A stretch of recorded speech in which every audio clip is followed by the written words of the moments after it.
E aí, pessoal, tudo bem? Bom momento, onde quer que vocês estejam com seus aparelhos vendo esta aula. Aqui é o professor Bernardo, outra vez. E hoje vamos falar de África de novo, vamos falar do antigo sistema colonial e imperialismo. Tá? Então essa aula é uma aula que eu acho que vai ser um pouco maior que de costume, porque tem bastante informação e eu quero passar bem assim o que estava acontecendo na Europa e o que estava acontecendo também na África, para a gente poder entender melhor como todos esses processos acontecem e de por que acontece uma partilha da África, né? E eu acho que, em primeiro lugar, a gente tem que lembrar que talvez não seja um pouco estranho que a África só seja dividida no final do século XIX. Né? Os europeus já entram em contato com a África muito antes. O exemplo de Portugal, por exemplo. Antes de chegar na América, eles já tinham algumas colônias na África. E, e também a própria Espanha, né, no norte da África, porque a África eu encontro ali com o Mediterrâneo. Vou mostrar aqui para vocês. Tá vendo aqui? Mediterrâneo, né? Aqui, Argélia, domínio francês. Mas enfim, a Espanha tinha colônias aqui, Portugal já tinha aqui, e, e pode ver que todas essas ocupações estão geralmente mais ou menos restritas ao litoral. Né? E depois da partilha, é isso que acontece, né? Na África. Ocupações, olha tudo isso que a França toma aqui. As ocupações são bem mais severas, digamos assim, certo? Perdão, pessoal, aqui não é Portugal, tá aqui é Espanha. E por que isso acontece? É porque de repente os europeus chegaram assim: olha, pô, a gente não invadiu ainda a África, né? Vamos. Por que a gente não faz isso que nem a gente fez com o resto do mundo? Bom, em primeiro lugar, a gente tem que deixar claro que eles não foram mais a fundo na África porque teve existência. Né? E não só isso, a gente viu nas aulas anteriores que na África existia uma série de sociedades muito bem desenvolvidas. Né? Eu mesmo falei para vocês das sociedades do Sudão Ocidental, do Sahel, todo aquele processo de islamização que ocorreu, a organização de sociedades muito pujantes, apesar de serem de modo tributário. Né? Então, já quando os europeus entraram em contato a primeira vez com a África, já existia uma série, como eu disse, desses não eram bem estados, mas países, né, essas formações sociais tributárias. E eu dei exemplo do Songhai na última aula, por exemplo. Né? E, mas mesmo assim, todos aqueles produtos que eram lá comercializados também interessavam os europeus. Né? E esse comércio dos europeus, que eles começam a fazer com, com essas formações sociais da África, faz parte, né, do mercantilismo que a gente conhece, do mercantilismo que fez os europeus virem para a América, fez os europeus, quando eu digo América, eu digo continente americano, tá, pessoal? Fez os europeus irem para o Brasil, fez os europeus irem para o que hoje é o Brasil, no caso, né, toda a América Espanhola, enfim. E, e esses reinos também, esses reinos africanos, eles foram responsáveis também por isso, em parte, porque eles forneciam uma série de, digamos assim, insumos que os europeus precisavam, desde especiarias, inclusive também pessoas escravizadas, né? E até mesmo o fim desse tráfico de escravos fragilizou uma série de estados não, de reinos africanos, e isso fez também com que houvesse uma crise no continente. A gente vai falar disso mais adiante, mas é importante a gente salientar que há um deslocamento, né, do comércio para o Atlântico à medida que os europeus se tornam mais presentes na região. Né? Então a gente tem antes uma África muito mais voltada ao Mediterrâneo. Eu vou voltar aqui no mapa para vocês. Né? Esses reinos aqui que fazem tudo parte do Império Otomano. Aqui o Egito, a Tunísia e E o Império Otomano também ocupava toda essa parte aqui, inclusive a Turquia. Depois vai ter uma outra foto que vai mostrar para vocês de forma bem melhor. Tá? E esse era o principal eixo de comércio com a África. À medida que Espanha e Portugal começam a ir pelo Atlântico, eles vão formando, né, essas, esses pequenos assentamentos. Né? A Inglaterra também faz isso, a Alemanha também faz isso, e a França também. Lembrando, né, pessoal, a Holanda também, lembrando que, inclusive, houve uma invasão holandesa no Brasil, quando o Brasil ainda era de Portugal, e nesse mesmo período também houve invasão holandesa nas colônias portuguesas da África, principalmente aqui que é Angola, tá? E depois esse pessoal vai ir para a África do Sul e vai ficar aqui. E mais tarde, na próxima aula, eu vou explicar a África do Sul para vocês, daí a gente vai explicar melhor esse embate que teve entre ingleses e holandeses na África do Sul, que vai dar origem ao Estado sul-africano, ao apartheid, enfim. Então, é importante saber, nesse momento, que os europeus ficam ainda muito concentrados no litoral, não adentram o continente, eles também não têm capacidade para isso. Né? A maioria dos que tentam morrem, não há tecnologia para isso e também não valia muito a pena do ponto de vista dos governantes. Mas à medida em que as coisas vão começando digamos assim, a valer mais dinheiro à medida que o capitalismo, né, que essa transição mercantilista que começa a ocorrer desde lá do final do século XV até o século XVII, né, quando a gente começa a ter, até o século XVIII, perdão, quando a gente começa a ter a Revolução Industrial, o pessoal começa a ver que essas rotas aí tem que dar mais dinheiro, tem que dar mais matéria-prima, né? Então, os comerciantes começam a fazer pressão nesses governos europeus para que se entre na África. Mas enfim, aqui então, os europeus se mantiveram em portos, feitorias, né, esses assentamentos, e os locais, aqui eu botei locais, disputavam rotas para comercializar com os europeus. Então isso também mudou muito a dinâmica desses reinos africanos, né? Porque não houve ocupação europeia, houve resistência. Sociedades tributárias que existiam, eu mostrei nas aulas anteriores, eles também eram intermediários no comércio com os europeus, né? E havia disputa das sociedades para esses comércios, inclusive até quando há a abolição da escravatura, como eu disse. A abolição da escravatura não, a abolição do tráfico negreiro, há um problema muito sério com algum desses estados que dependiam disso, né, no seu comércio com a Europa. Aqui, ó, aqui tem uma outra imagem que mostra melhor aqui o Império Otomano, aqui a Turquia hoje, né? E aqui a Turquia aqui também. A Turquia hoje é só mais isso aqui, né? E essa outra parte. Aí, lembra que eu falei na última aula que o pessoal ia aqui no Sahel, ó, os comércios já saíam daqui, as caravanas, né, chegavam aqui. Então, eles dominavam toda essa parte ainda. Né? A Argélia ela vai ser tomada pela França em 1830. Por quê? Porque comerciantes franceses, a França aqui, ó, tá? Comerciantes franceses começam a pressionar o governo a tomar a Argélia porque eles querem dominar essas rotas. Existe uma disputa aqui no Mediterrâneo entre os países europeus que estão crescendo, né? Certo? Aqui está em inglês, tá, pessoal? Mas só para vocês terem uma ideia, porque tem ali o outro traduzido, né? Só para vocês terem uma ideia aqui de como era essa divisão. Aqui é a parte holandesa, né? Que é a parte inglesa da África do Sul. Certo? Vamos adiante. Então, a situação da Europa. Né?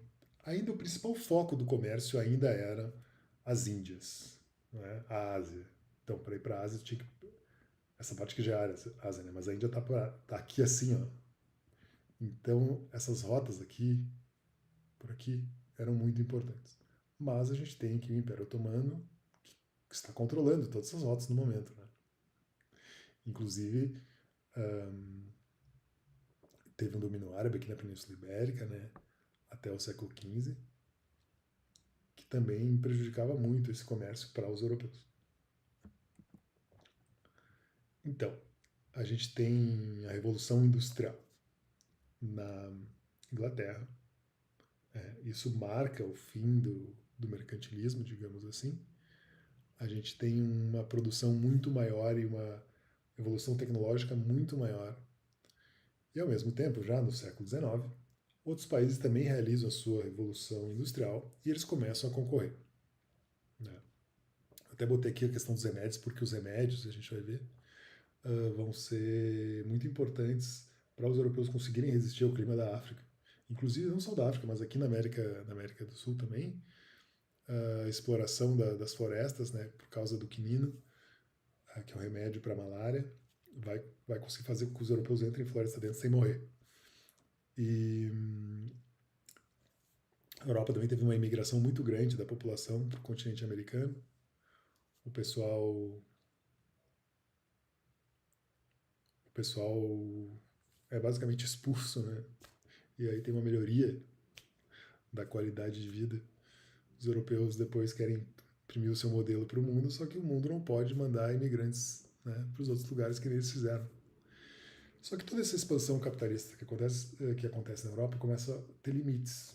Limites de matérias-primas, limites de mão de obra, né, limites de mão de obra barata, né, limites de territórios e limites de recursos naturais.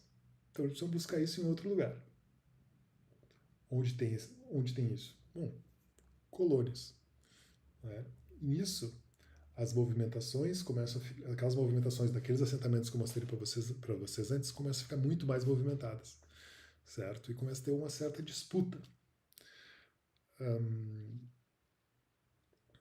entre os países europeus por essas regiões e essas rotas da África, essas rotas de comércio, né?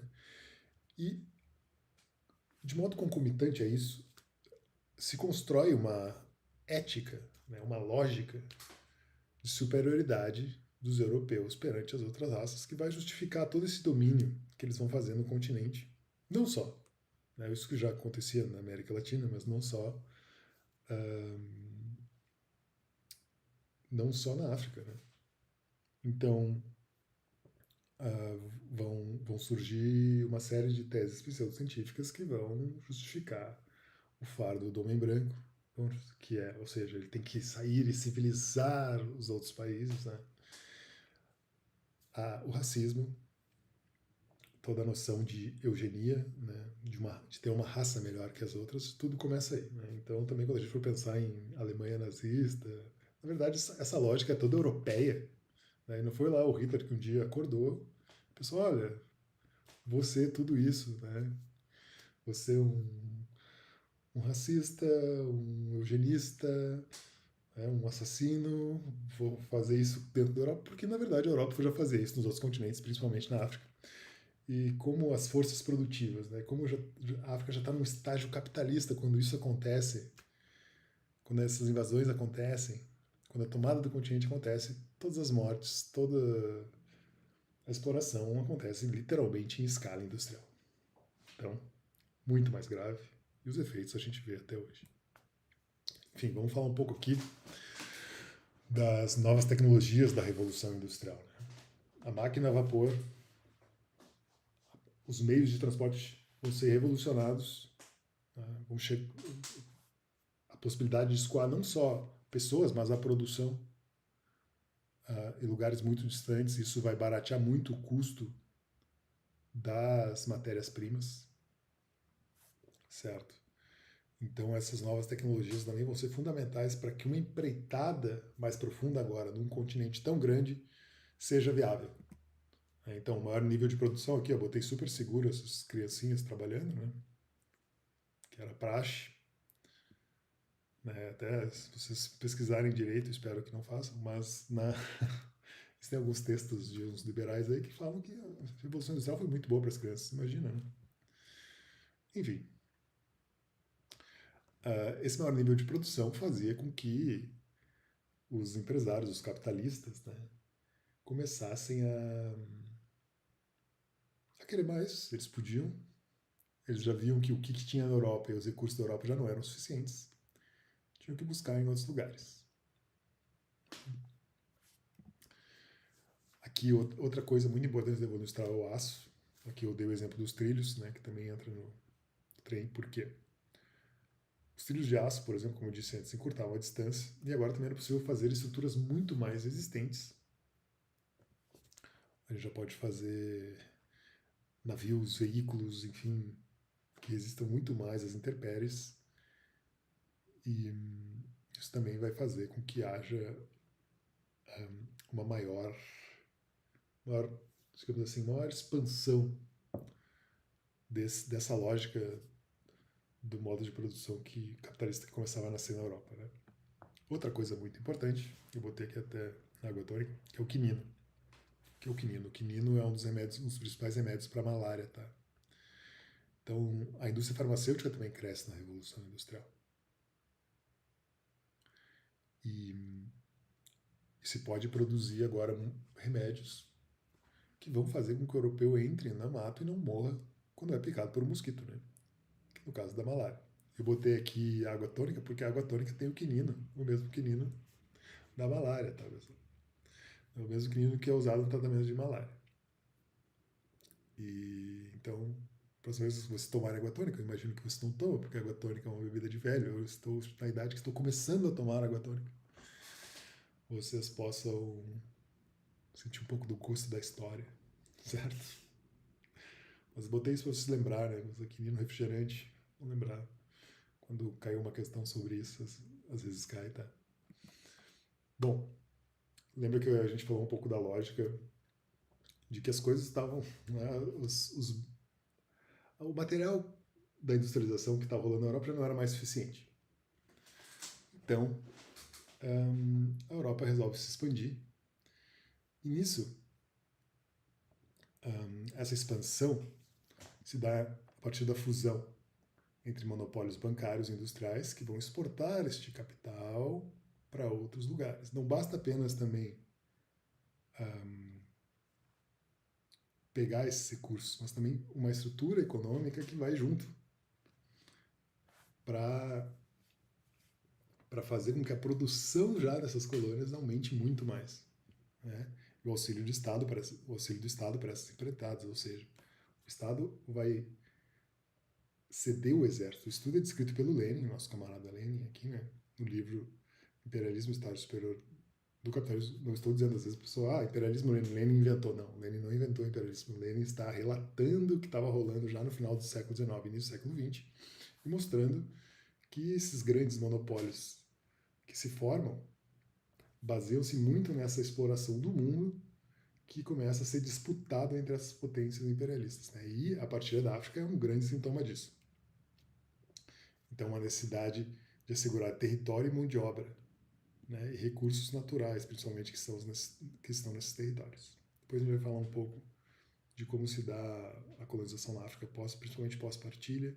Vão ter alguns aspectos disso que eu vou ressaltar para vocês, certo? Então, o imperialismo é mais uma das fases, uma das situações de coisas que começam a acontecer na Europa à medida que o mercantilismo vira capitalismo e o capitalismo começa a crescer de forma a ter que se expandir, né? Isso é da natureza do capitalismo. Não pode existir capitalismo sem imperialismo. O imperialismo existe aí até hoje, né? Inclusive até sempre tem golpes de estados na África muito por influência, inclusive os aqui da América Latina, né? Muito por influência de forças também, não só forças políticas internas, mas também forças externas. Tem muito a ver também com a dinâmica imperialista. Claro que as coisas já estão muito diferentes do que eram antes, no sentido de que o capitalismo sempre evolui um pouco mais e tem mais complexidades, né? Então, mas o Lenin é um bom começo e ele mostra muito bem como isso acontece. Perdão, galera, vamos lá. Então, antecedentes da partilha já no continente africano, tá? O norte do continente, o Maghreb, como eu falei para vocês na última aula. Aliás, Maghreb também é Marrocos em árabe, tá? Já era ocupado pelo Império Turco Otomano, eu mostrei para vocês, né? A França e a Inglaterra começam a disputar essas rotas. Lembra que eu comentei da Argélia ali? Então a França se aposta do norte da Argélia, que hoje é a Argélia.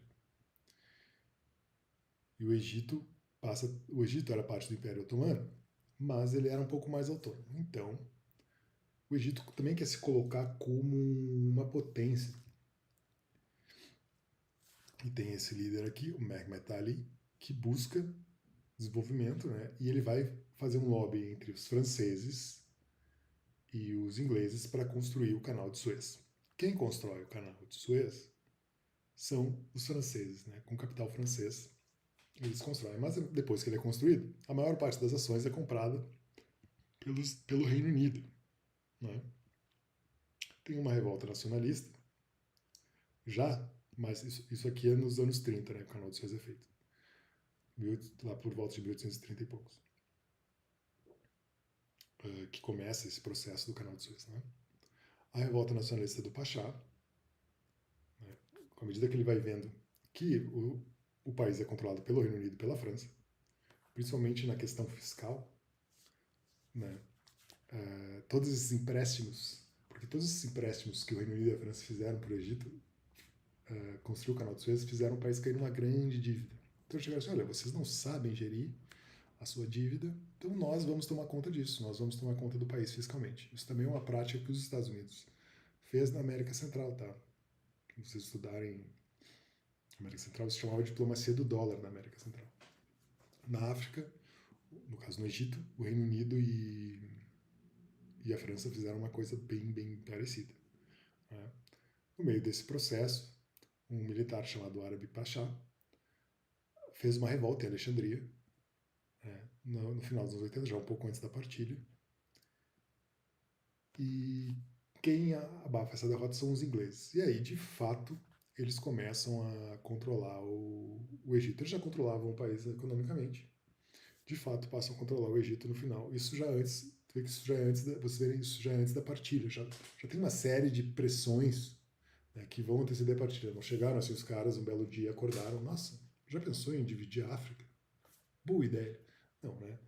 Já tudo isso já vinha acontecendo, já vinha se exercendo um domínio dos europeus à medida que eles estavam começando a ter tecnologia a ponto de dominar o continente. Então vou mostrar aqui um pouco para vocês o canal de Suez, né? Aqui é o Golfo de Suez, aqui é o Mar Vermelho, que Moisés passou, né? Para cá, ele estava procurando, tentando chegar aqui, certo? E enfim, aqui é o canal de Suez que vai ligar o Golfo de Suez no Mar Vermelho até o Mar Mediterrâneo. Antes não tinha isso, antes só um canal que vinha por aqui, ó. Até aqui. Aqui é o Nilo, né? Aqui é tudo verde, porque é o crescente fértil. Aqui é o delta do Nilo. E aí, então, eles constroem um canal. Imagina essa construção no século XIX para ligar essas rotas. Lembra que eu falei que o principal foco do comércio era a Ásia? O comércio que vinha da Ásia, sem passar pelos domínios otomanos, né? Por aqui, já chega no Mediterrâneo. Então era muito interessante para a França e para a Inglaterra que o Egito se descolasse do Império Otomano. Né? Vou mostrar aqui melhor para vocês, que em milhas náuticas, tá? Eu não sei quanto é uma milha náutica, mas se não tivesse o canal de Suez, como tu iria trazer os produtos, né, da Índia, por exemplo, que é a Ásia, né, o principal foco, as Índias, o principal foco de comércio, a principal ambição europeia na época, tu tinha que fazer a circunnavegação do continente africano, que foi o que os portugueses fizeram. Chegaram aqui com o Vasco da Gama. Não o time, o Vasco da Gama time não está muito bem, não chega a muitos lugares, mas o Vasco da Gama navegador veio daqui. E com o canal de Suez diminui quase pela metade todo esse caminho. Então agora tu pode passar por aqui sem ter que circunnavegar o continente. Então era muito importante. Inclusive isso enfraquece o Império Otomano, que domina toda essa rota, né? Lembra que estava aqui, que a Turquia também dominava a Grécia, a Macedônia, enfim. Mas é essa importância do canal que eu queria mostrar para vocês. que também faz parte do processo da partilha da África antes da partilha em si, antes dos anos da partilha em si.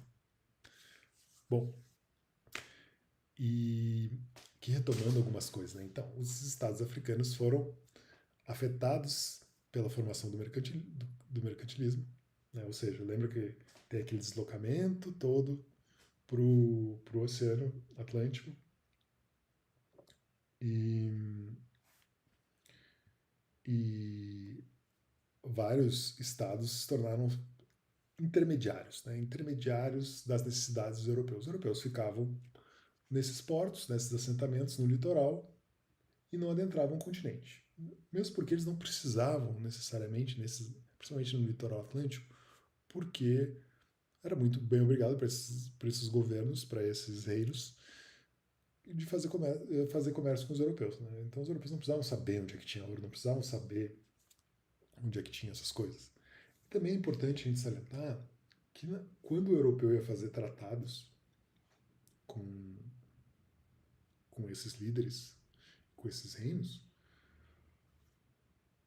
o soberano desses reinos africanos via ele mais ou menos como igual. Ele não sabia o que estava rolando na Europa exatamente.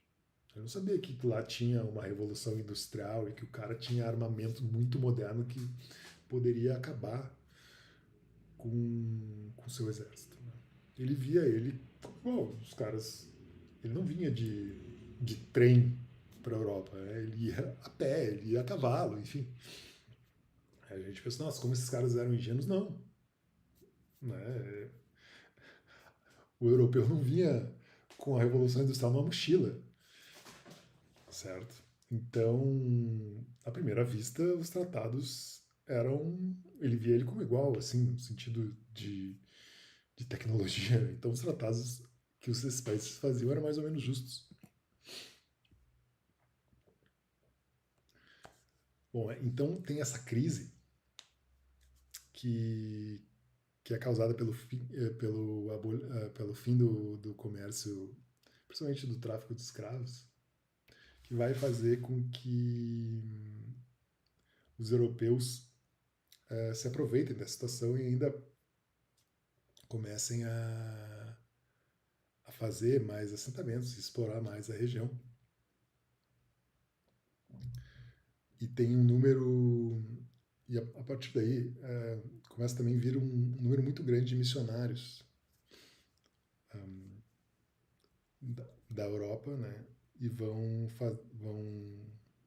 fazer uma maior penetração no continente e também vão relatar sobre esse continente, né? E vão trazer um certo conhecimento do interior da África para a Europa, certo? E vão ter alguns relatos de viagem que vão fazer com que a África comece a entrar também dentro da cabeça dos europeus. E como já tem essa estruturação, com esses avanços tecnológicos da Revolução Industrial, tanto o material, na real são todos materiais, mas tanto na tecnologia de transportes, na tecnologia de armamentos, mas também na tecnologia farmacêutica, os europeus começam a penetrar em lugares que não eram mais tão desconhecidos.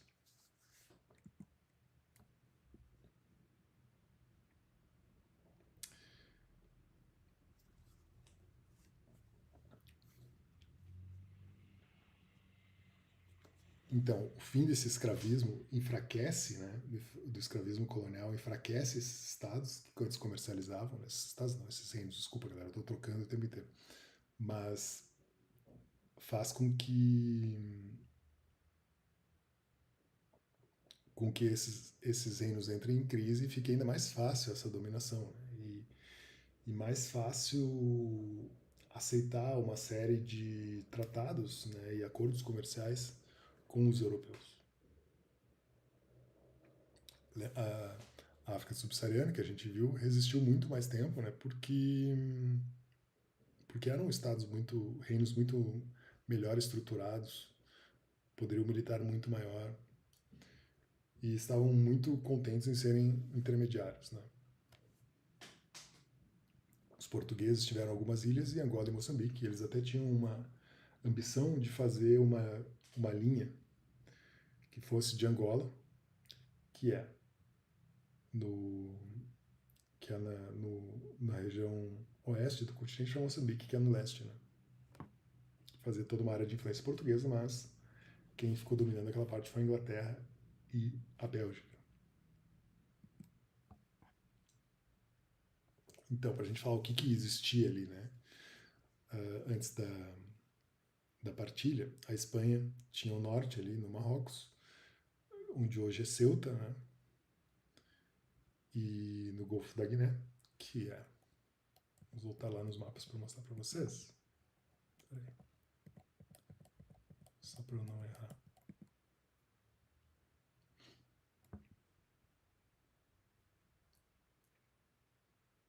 Guiné é mais ou menos por aqui. Certo? Vamos voltar.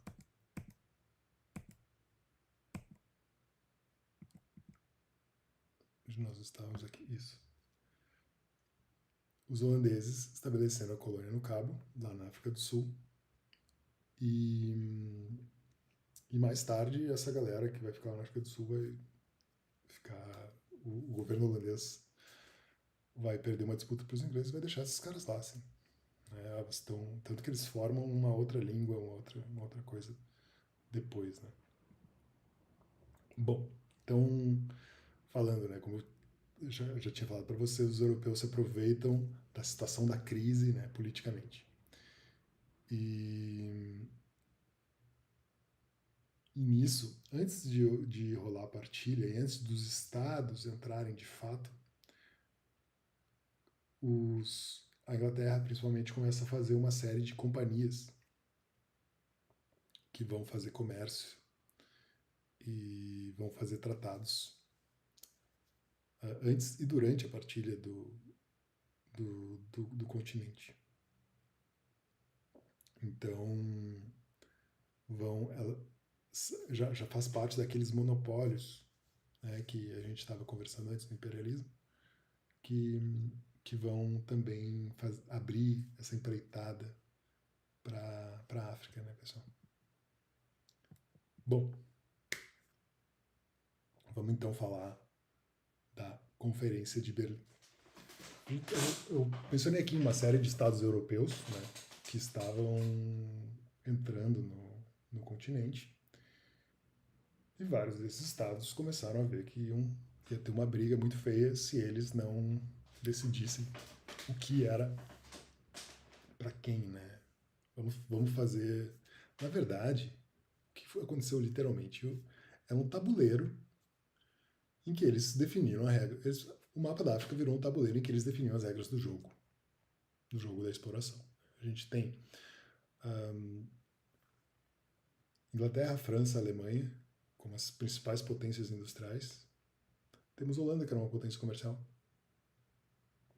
E, bom, Portugal já em crise, Espanha também, mas com as suas colônias que vão ficar, no caso de Portugal, até os anos 70, né? Mas, enfim,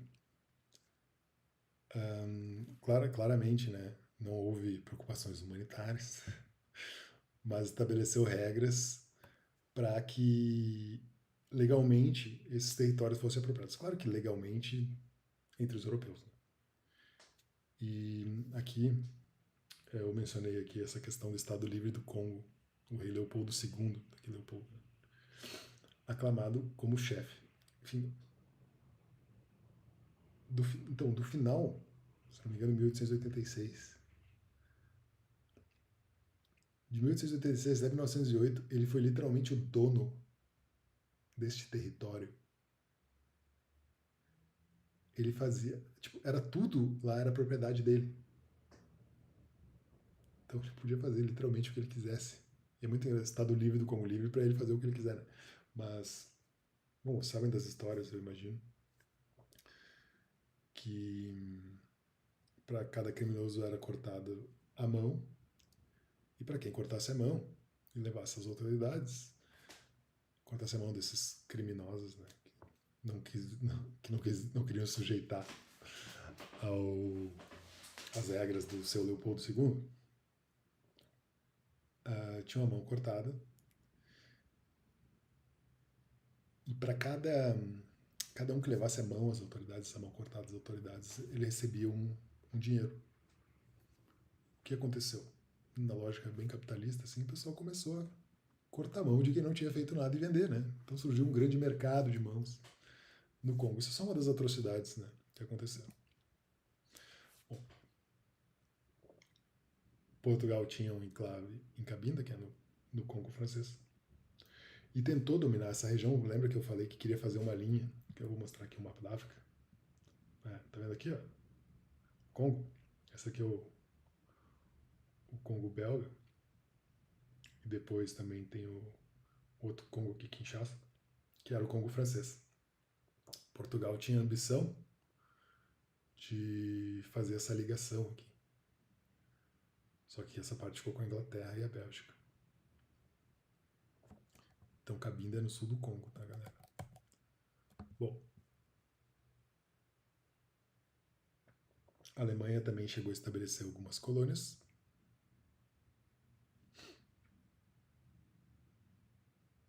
A Inglaterra, os Oil Rivers, no caso onde é o Níger e a Nigéria.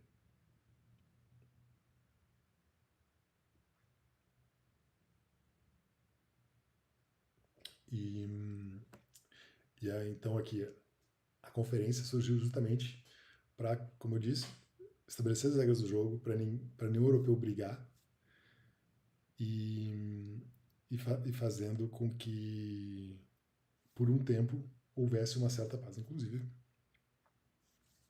uma das questões da Primeira Guerra Mundial é a necessidade de mais colônias por parte da Alemanha, né, que vinha sendo uma grande potência industrial e precisava de mais recursos. Então, a Primeira Guerra Mundial é uma guerra interimperialista.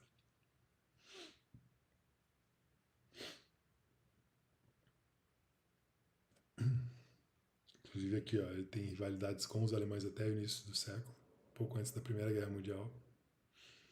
A Itália tentou conquistar a Etiópia e houve resistência, como eu falei para vocês, mas ficou na Líbia, que era conhecida, foi uma conhecida colônia italiana, né? Portugal manteve Angola e Moçambique, né? Não conseguiu conquistar a parte do Congo, em muitos casos, logicamente. Foi tudo de forma militar, porque houve sim resistência, né, à medida que esse tratado foi feito. Por Conferência de Berlim, olha, dividimos a Europa, agora é só chegar lá e é tudo nosso. Não, né? Houve resistência. Só que a Europa já tinha, as principais potências europeias já tinham desenvolvido armas muito modernas que, que fizeram menos difícil a conquista desses territórios, né? Então, Gatling, né, aquela metralhadora que é a metralhadora giratória, são armas que também vão ser usadas depois na Primeira Guerra Mundial. Então tem resistência em Angola, também onde hoje é a Tanzânia, na Serra Leoa, e a França também vai usar. Lembra que eu falei do imperialismo, né? Do Estado entrando com o exército, essas grandes empresas, tudo isso também era influência dessas grandes empresas, né? Assim como aqueles comerciantes quiseram que a França tomasse conta da Argélia, aí tem agora capitalistas querendo que o Estado ponha o exército. E o Estado ganhando muito dinheiro, e os capitalistas ganhando muito dinheiro.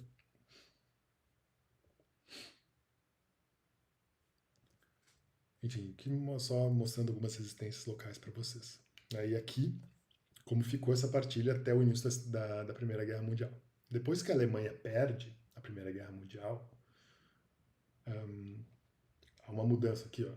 As colônias alemãs mudam de dono, né?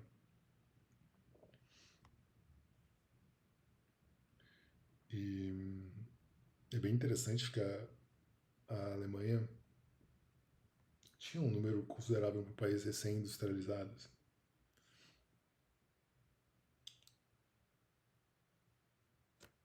Bom,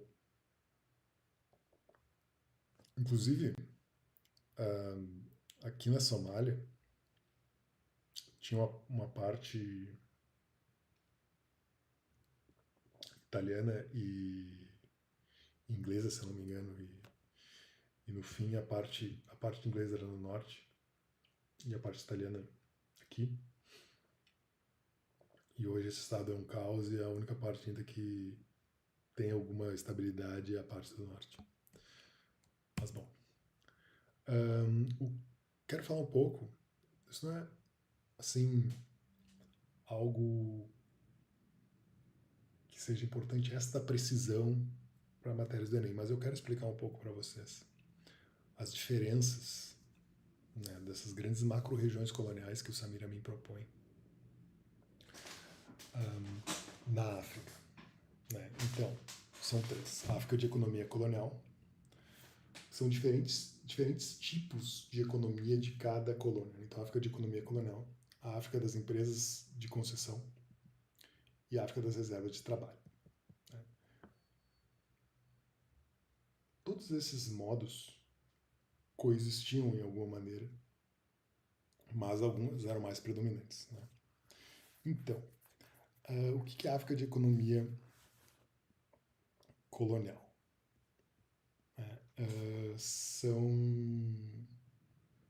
São países de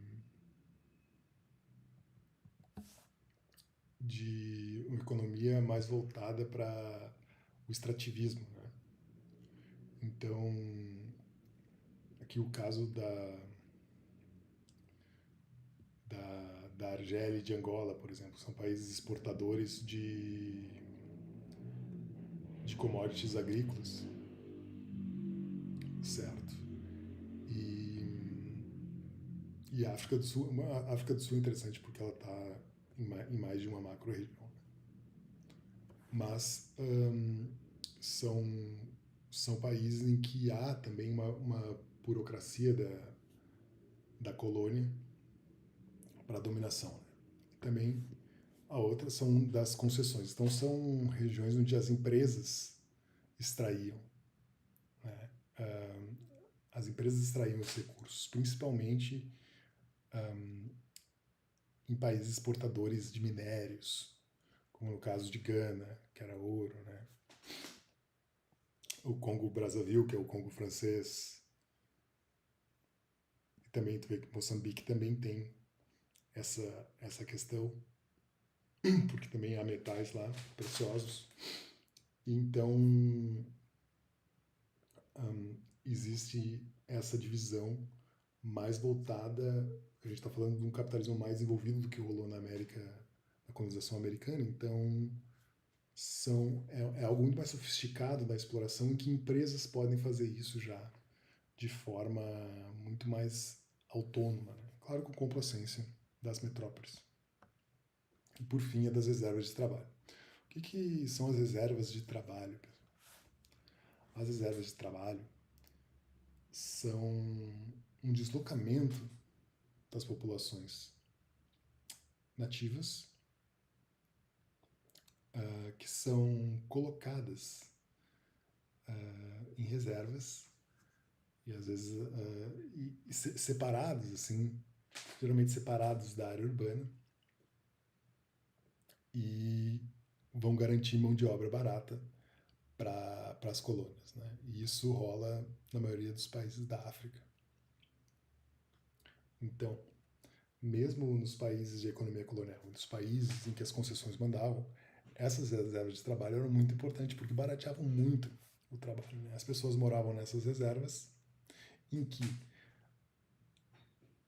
a sua sustentação por agricultura de subsistência não estava garantida e teria que trabalhar também nas outras empreitadas que não eram de sua propriedade. Então, nas minas, nas grandes plantations agrícolas, né, de exportação. Por quê? Porque se só produzir na reserva, não vai fazer que, claro que são as piores terras, porque as melhores terras ficaram com os brancos e com os europeus. Os brancos já de outras gerações de europeus, e os europeus ficam com as melhores terras. Põe esse pessoal nas reservas, as terras piores, eles vão plantar para sobreviver, não vai ter como se sustentar, porque não dá para toda aquela galera que dá naquela reserva. Não tem como sustentar todo mundo só plantando, então eles vão se obrigar a trabalhar, vão se obrigar a trabalhar por pouco, porque eles não têm muita comida. E aí vai ter sempre uma mão de obra barata disponível, certo? Então essa dinâmica que passa a rolar em diversos estados. As reservas de trabalho são uma constante, principalmente na África Austral,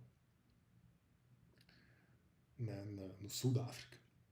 Então, isso que eu quis falar para vocês hoje, mais ou menos, como se deu todo esse processo da, da colonização antes da partilha e como a gente foi, né, indo para um tensionamento das relações europeias dentro do continente que vai fazer com que haja essa divisão, essa partilha da África, impulsionada ainda pela Revolução Industrial e pelo capitalismo, tá, pessoal? Então, mandem dúvidas, não mudam, certo? Eu vou deixar esses slides lá para vocês também. E agradeço, né, quem assistiu, quem precisar só ler, aqui estão as referências, né, dos textos que eu peguei, se vocês quiserem dar uma consultada, recomendo Desvendando a História da África, tá? É bem legal. Esse Partilha da África, ele é só desse assunto, mas é um texto curto, mas Desvendando a História da África é bem legal, tem África em várias fases, né? Não só pro Enem, assim, para a vida de vocês. Tá bem, pessoal? Muito, muito obrigado.